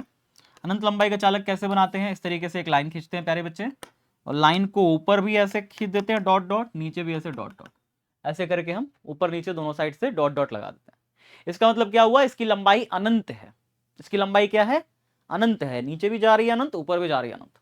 ठीक है सर, कह रहा है अनंत रेखीय आवेश, अनंत रेखीय आवेश मतलब इसको हमने आवेश दिया, इसको जैसे ही हमने आवेश दिया तो आवेश इस पर पूरी फैल गया, आवेश क्या हुआ, पूरा फैल गया, इसकी पूरी एल लंबाई पर फैल गया। इसकी पूरी एल लंबाई कितनी है, मान लो इसकी लंबाई कितनी है, मान लिया इसकी लंबाई एल है, इसकी पूरी एल लंबाई पर क्यू आवेश फैला है, समझना, इसकी पूरी एल लंबाई पर कितना आवेश फैला है, क्यू आवेश फैला है।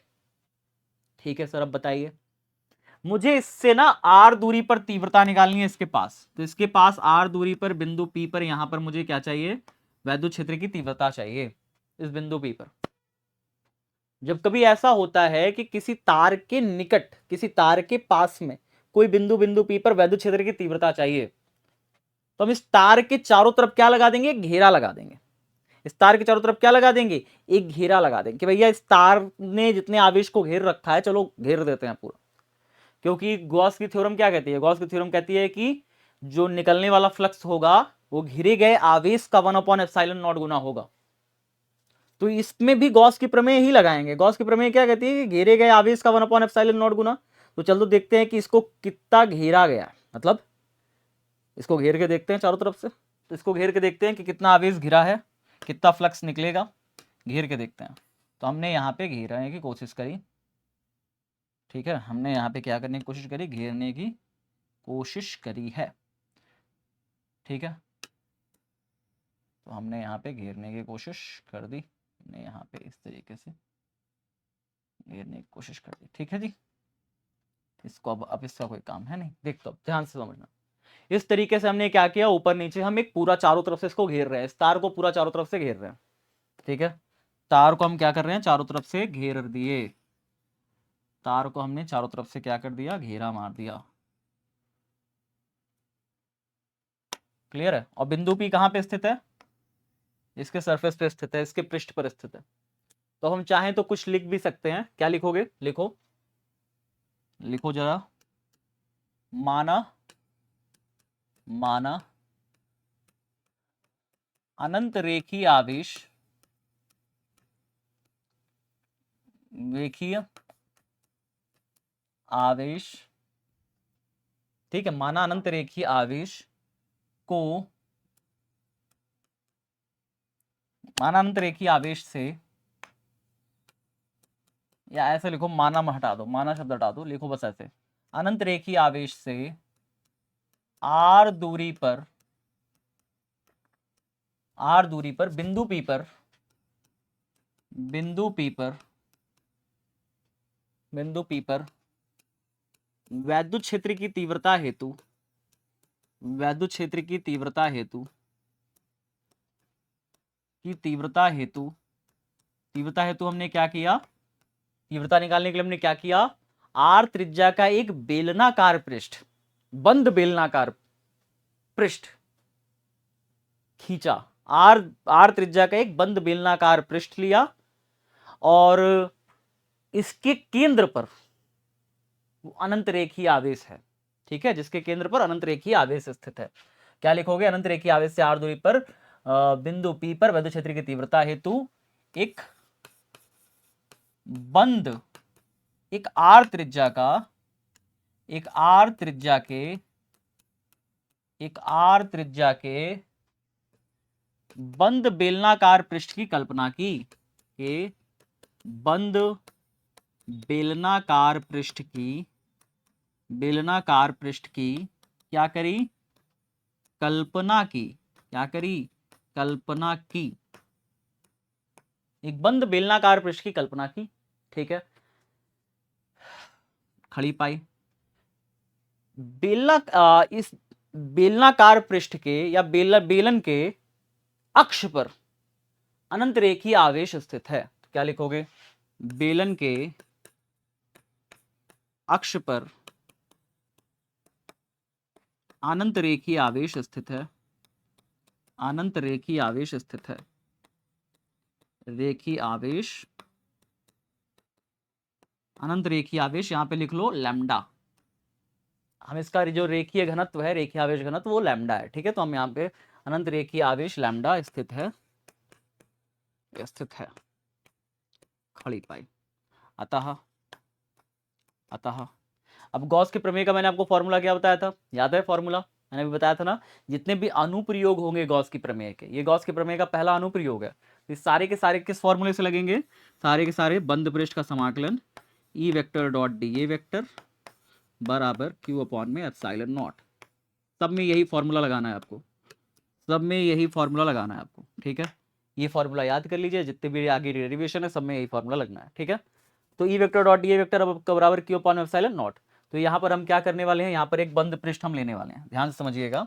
वास्तव में तो ये पूरा बंद है, लेकिन यहाँ से फ्लक्स निकलता नहीं है प्यारे बच्चे, यहाँ से भी फ्लक्स नहीं निकलेगा, फ्लक्स सिर्फ इस रेखा से निकलेगा, बस इस जगह से निकलेगा, इसके इस पृष्ठ से फ्लक्स बाहर निकलेगा। प्लस क्यू ऑब्वियस यहाँ फैला है ना, तो फ्लक्स ऐसे बाहर निकलेगा, ऐसे बाहर निकलेगा, इस दिशा में ऐसे ऐसे बाहर निकलेगा, ऐसे बाहर निकलेगा। तो फ्लक्स ऐसे और ऐसे बल रेखाएं निकलेंगी, बल रेखाएं इसी दिशा में निकलेंगी, ऊपर नीचे थोड़ी ना निकलेंगी बल रेखा, ठीक है। तो यहां पे क्या निकलेगी, वक्र पृष्ठ से ही सिर्फ बल रेखा निकलेगी। यहां पे हम एक बंद पृष्ठ की कल्पना कर लेते हैं, ऐसे करके छोटा सा बंद पृष्ठ ले लिया, छोटा सा एक बंद पृष्ठ ले लिया।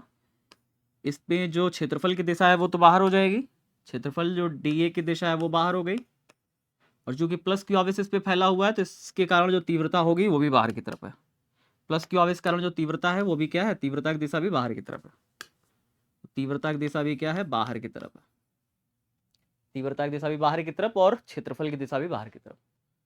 तो अब क्या करेंगे प्यारे बच्चे, तब क्या करेंगे, बहुत आसान है, बहुत आसान है प्यारे साथी, बहुत आसान है, ठीक है। इसका डेरिवेशन है बहुत ज्यादा आसान। देखो क्या करेंगे,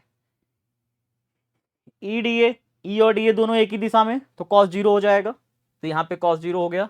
क्या लिखोगे, ई को हम चाहो तो आप बाहर भी ले सकते हो, ई को आप चाहो तो बाहर भी ले सकते हो, ई को हमने बाहर कर लिया, समाकलन अंदर डी ए फंसा रह गया, बराबर क्यू अपॉन में एप्सिलॉन नॉट। इतनी चीजें हमने सीखी। डी ए क्षेत्रफल क्या होगा, आपको पता है बेलन का जो क्षेत्रफल होता है उसका फॉर्मूला, बेलन का क्षेत्रफल का फॉर्मूला पता है, 2πrl होता है। बेलन का जो वक्र पृष्ठ का क्षेत्रफल का फॉर्मूला होता है 2πrl। जैसे मेरे पास एक बेलनाकार बोतल है, अब इस बेलनाकार बोतल का ये वाला जो सरफेस है ना, ये वाला सरफेस, इस वाले सरफेस का जो पृष्ठीय क्षेत्रफल होगा वो कैसे निकलेगा, इसका क्षेत्रफल कैसे निकलेगा, इसका जो कुल क्षेत्रफल आएगा वो कुल क्षेत्रफल आएगा 2πrl से। कैसे आएगा, 2πrl से आएगा। तो इसका क्षेत्रफल जो निकालेंगे वो 2πrl लिख देंगे।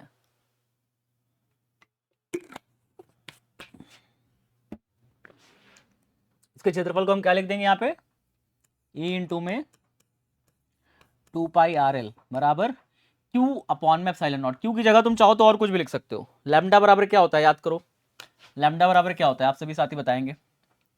सर लैम्डा बराबर होता है क्यू अपॉन में एल। तो क्यू बराबर यहां से क्या हो जाएगा, एल भागे में उधर गया, गुणा हो गया, लैम्डा एल हो गया। तो क्यू की जगह आप रिप्लेस करके लिख सकते हो लैम्डा एल बटे में एप्सिलॉन नॉट। एल से एल कट जाएगा क्या, कहोगे हाँ सर कट जाएगा, एल से एल कट गया, 2πr गुणा में नीचे आया तो भाग में, ई बराबर क्या आया, लैम्डा अपॉन में 2πr भागे से नीचे आ गया 2πr एप्सिलॉन नॉट, ये आ गया। देखो, देखा आपने, हो गया प्रूफ, डन हो गया।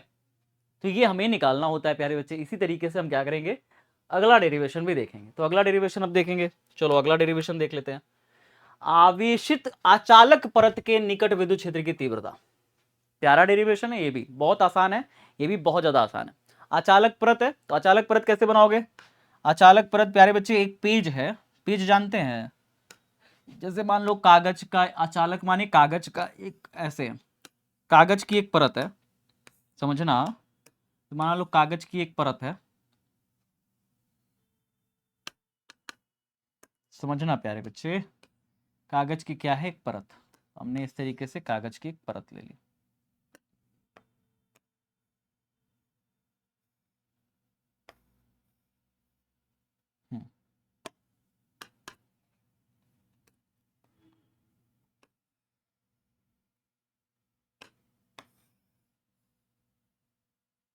ठीक है, तो हमारी क्या हो गई, ये कागज की एक परत हो गई।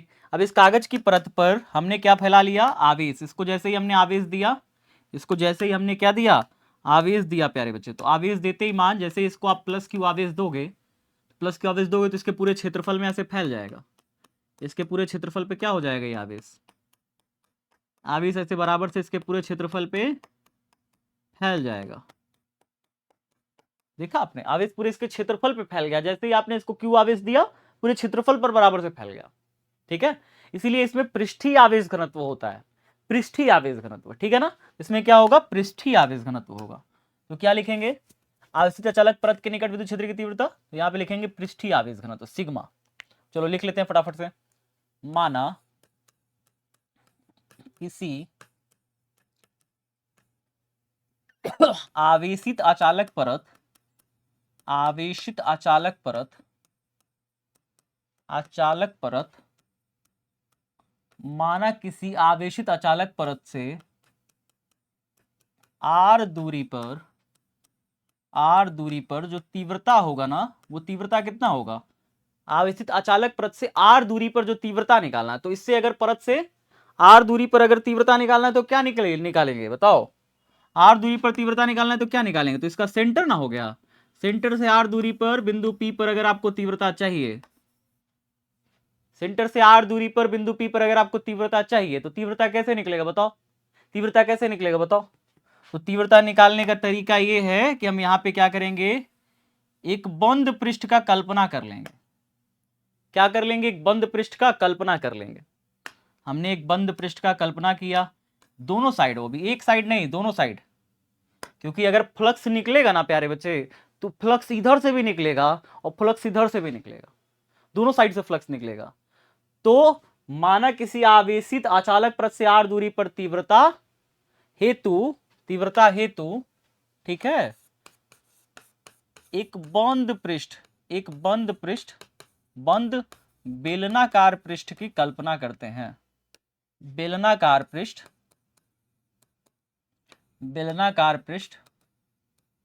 की कल्पना करते हैं, बेलनाकार पृष्ठ की कल्पना करते हैं, ठीक है ना, बंद बेलनाकार पृष्ठ का कल्पना करते हैं। तो हम इसका भी रंग हम इससे ऐसे बना ले रहे हैं, इसका भी रंग ऐसे करके ऐसे कर ले रहे हैं, ठीक है। अब ये देखिए बंद बेलनाकार पृष्ठ कैसा बनेगा वो समझने की कोशिश करिए। यहाँ पे ये ऐसे चला गया, ठीक है, यहाँ पे ऐसे ना चला गया, और यहाँ पे ये ऐसे चला गया, ठीक है। तो इस तरीके से हमने दोनों साइड ऐसे कर दिया।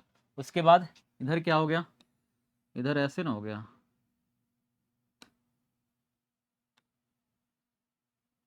और इधर नीचे साइड ऐसे हो गया, ठीक है। देखते जाइए देखते जाइए देखते जाइए देखते जाइए।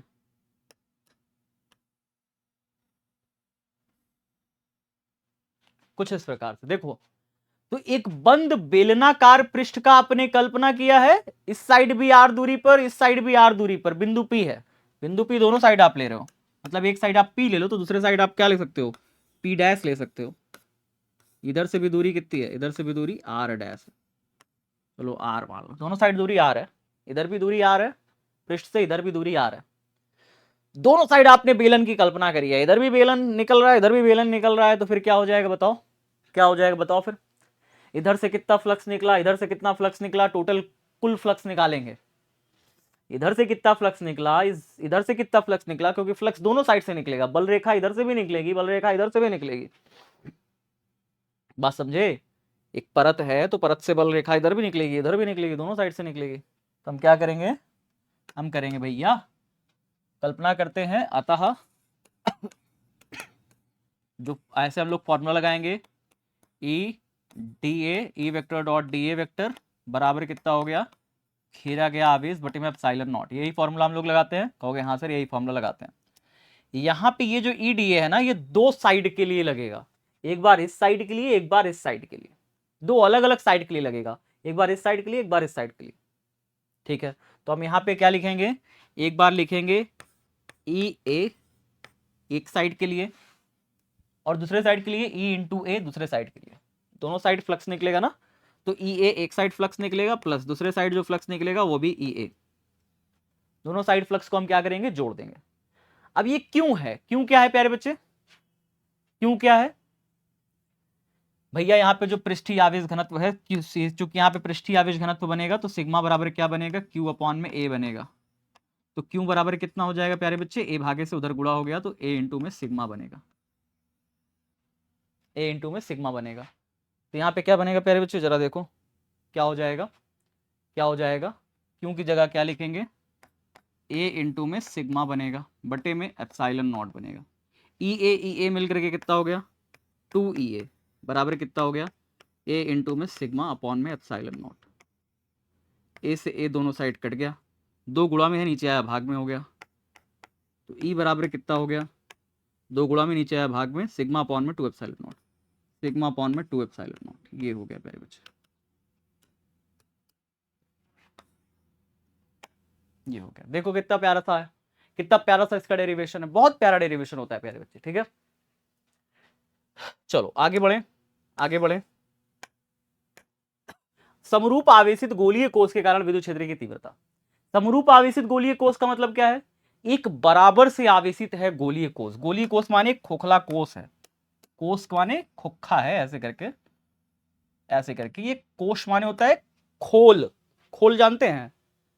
खोल जानते हैं? जैसे गुब्बारा है तो गुब्बारा के अंदर क्या है? खाली जगह है, तो गुब्बारा क्या है? एक प्रकार का खोल है, ठीक है। तो उसे कहते हैं कोष, कहते हैं। कोष माने खोल है, अंदर क्या है? अंदर खाली है पूरा, ठीक है। तो समरूप आवेशित माने बराबर से आवेशित है। यहां पे अगर मैंने इसको प्लस क्यू चार्ज दिया भी, तो प्लस क्यू चार्ज इसके पृष्ठ पर ऐसे बराबर से फैल जाएगा। बराबर से क्या हो जाएगा? इसके पृष्ठ पर फैल जाएगा, ठीक है। मैंने प्लस क्यू आवेश दिया तो इसके पृष्ठ पर बराबर से फैल जाएगा। आप चाहो तो इस लाइन को भी लिख भी सकते हो, ठीक है। माना माना माना आर त्रिज्या के आवेशित खोखले गोलीय कोष को प्लस क्यू आवेश देने पर आवेशित माना आर त्रिज्या के खोखले गोलीय कोष को खोखले गोलीय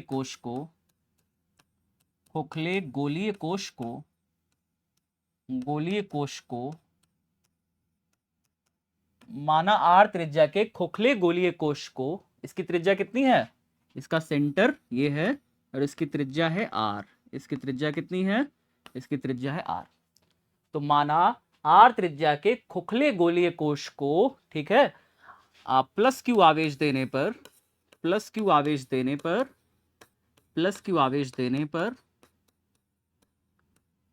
जैसे दिया तो आवेश देने पर यह गोले के संपूर्ण पृष्ठ पर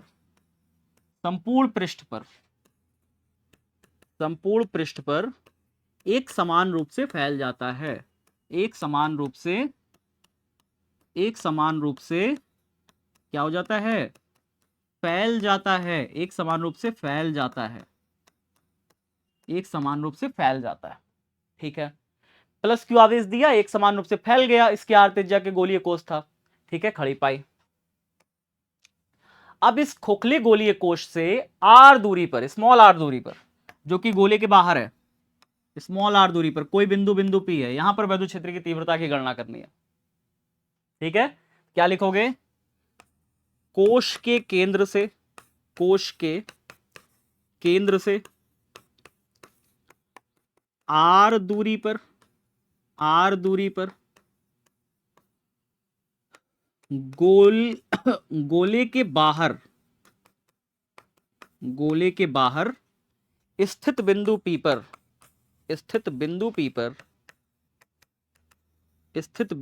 पर वैद्युत क्षेत्र की तीव्रता की गणना करनी है। वैद्युत क्षेत्र की तीव्रता की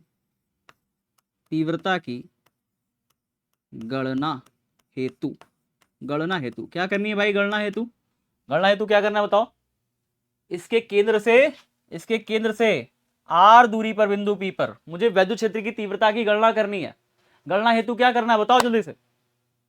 कहोगे सर अगर आपको गणना करनी है वहां पर तीव्रता, तो एक बंद पृष्ठ का कल्पना कर लीजिए चुपचाप से। क्या कर लीजिए? एक बंद पृष्ठ का कल्पना कर लीजिए। या फिर अगर आप एक और कर सकते हैं, चलो एक काम करते हैं इसको, जिससे चारों तरफ एक बंद पृष्ठ की कल्पना कर लेते हैं। आप कर सकते हो इसके चारों तरफ एक बंद पृष्ठ का कल्पना। बंद पृष्ठ बना लिया हमने।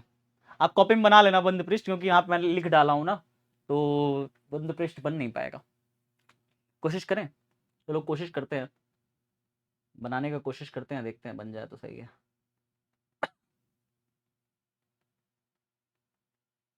ठीक है, चलो बनाने की कोशिश करते हैं। 1 मिनट रुक जाओ। कोशिश करने वालों की कभी हार नहीं होती, ठीक है। कोशिश करने वालों की कभी क्या नहीं होती? हार नहीं होती। जब नन्ही चींटी दाना लेकर चलती है, चढ़ती दीवारों पर 100 बार फिसलती है, ठीक है। मिलते नहीं सहज ही मोती गहरे पानी में, ठीक है। चलो तो हमने यहाँ पे क्या किया? प्लस क्यू आवेश ले लिया। प्लस क्यू आवेश को हमने पृष्ठ पर दिया, बराबर से फैल गया। इसके केंद्र से आर दूरी पर बिंदु पी पर यहाँ पर तीव्रता निकालनी है। कैसे निकलेगी तीव्रता निकालने के लिए हम यहाँ पर एक बंद पृष्ठ चारों तरफ से घेर लेंगे। हमने यहाँ पे एक बंद पृष्ठ चारों तरफ से घेर लिया, देखना, देखते देखते जाना, बंद पृष्ठ हमने चारों तरफ से घेर लिया, और ये देखो बंद पृष्ठ हमने चारों तरफ से क्या कर लिया, घेर लिया। अब यहाँ पे क्या करना है, यहाँ पर एक छोटा सा डीए सूक्ष्म क्षेत्रफल ले लेना है, सूक्ष्म क्षेत्रफल थोड़ा सा ले लेना है। तो प्लस क्यू आवेश इस पर बराबर से फैला है, तो प्लस क्यू आवेश के कारण यहाँ पर जो तीव्रता होगी उसकी दिशा किधर होगी, प्लस क्यू आवेश के कारण जो तीव्रता होगी उसकी दिशा किधर होगी बताइए, प्लस क्यू आवेश के कारण तीव्रता की दिशा बाहर की तरफ होगी, तो तीव्रता की दिशा तो बाहर हो गई, और क्षेत्रफल की दिशा किधर हो गई, क्षेत्रफल की दिशा भी बाहर की तरफ होगी, क्षेत्रफल की दिशा भी बाहर की तरफ होगी, डीए क्षेत्रफल की दिशा भी बाहर की तरफ है। ई और डीए दोनों एक ही डायरेक्शन में है, तो बड़ा आसान हो गया फिर तो इस पूरे बंद पृष्ठ से निकलने वाला कुल फ्लक्स निकालना। ठीक है तो फॉर्मूला क्या है, फॉर्मूला बताओ, फॉर्मूला तो यही है, E vector dot DA vector बराबर क्यू अपॉन में एप्सिलॉन नॉट। तो ई को बाहर कर लो, बंद पृष्ठ का समाकलन डीए बराबर क्यू अपॉन में एप्सिलॉन नॉट। डीए का जब आप समाकलन करोगे तो छोटे से क्षेत्रफल का यहां पर आपने समाकलन किया तो पूरा क्षेत्रफल आ जाएगा, और पूरा क्षेत्रफल कितना आएगा, 4 पाई स्मॉल आर स्क्वायर, क्योंकि इसकी त्रिज्या स्मॉल आर है, तो 4 pi small R square, E into में 4 पाई स्मॉल आर स्क्वायर बराबर कितना हो गया, क्यू अपॉन में एप्सिलॉन नॉट। अब उसके बाद 4 पाई आर स्क्वायर गुणा में नीचे आया भाग में चला गया, तो ई बराबर कितना आ गया, क्यू अपॉन में 4 pi epsilon naught R square, ये पूरा का पूरा उधर जाके गुणा हो गया। ठीक है, चलो सर इतनी बातें समझ गए। अब इतनी बातें अगर समझदार हो, समझ गए हो, तो छोटी सी चीज और समझ लो फिर। ये तो आर दूरी पर गोले के बाहर था, ये गोला है, गोले के बाहर अगर तीव्रता निकालनी हो स्मॉल आर दूरी पर, यहां पर बिंदु पी पर, तब तीव्रता का फॉर्मूला ये आएगा 1/4 पाई एप्सिलॉन नॉट क्यू अपॉन में आर स्क्वायर, ये आएगा। लेकिन अगर पृष्ठ पर तीव्रता निकालनी हो, तो पृष्ठ पर तीव्रता निकालनी है, तब पृष्ठ पर तीव्रता निकालनी है तो इसका फॉर्मूला ई बराबर 1/4 पाई एप्सिलॉन नॉट, आवेश तो आपने क्यों ही घेरा है, लेकिन पृष्ठ की त्रिज्या कितनी है, पृष्ठ की त्रिज्या कैपिटल आर है। अगर पृष्ठ पर तीव्रता निकालना है, पृष्ठ पर तीव्रता देखो गोले से बाहर निकालना है तो आर दूरी पर आर का स्क्वायर करेंगे, पृष्ठ पर तीव्रता निकालना है तो कैपिटल आर जो गोले का त्रिज्या है उसका स्क्वायर करेंगे, गोले का त्रिज्या क्या है, कैपिटल आर, इसका स्क्वायर करेंगे। ठीक है प्यारे बच्चों, चलो आगे देखो। अब अगर पृष्ठ पर तीव्रता नहीं, गोले के भीतर तीव्रता निकालना है, तब क्या करेंगे, गोले के भीतर तीव्रता, गोले के भीतर तीव्रता, तो गोले के भीतर तीव्रता के लिए जब आप फॉर्मूला लगाएंगे E vector dot D A vector बराबर क्यू अपॉन में एप्सिलॉन नॉट। ये बताओ गोले के अंदर क्या आपने कोई आवेश घेरा है, गोले के अंदर कोई आवेश है, मतलब इस गोले के अंदर, इस गोले के अंदर कोई आवेश है नहीं ना है, सारा का सारा आवेश तो पृष्ठ पर है, गोले के अंदर तो कोई आवेश नहीं है। तो इस गोले के भीतर तीव्रता निकालिएगा तो आवेश की जगह शून्य हो जाएगा, 0/एप्सिलॉन नॉट।